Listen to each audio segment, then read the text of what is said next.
El yapımı kuklalar Ahmet Baba'dan. Ne bu kuklaya bakın.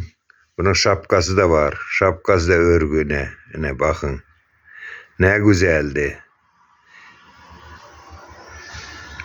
Ahmet Baba'nın el yapımı kuklaları. Bu saçlarına bakın.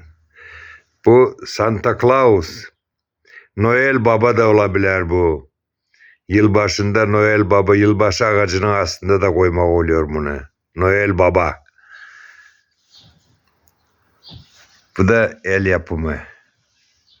Lavanda. Lavanda el yapımı. Ne bu şeyle yapıyorum. Ne bu? Kukla kız bu. Bu da Noel Baba'nın kızı da olabilir. Yılbaşı ağacının aslında koyuyorsunuz bunu Ruslarda. Snegurochka diyorlar buna.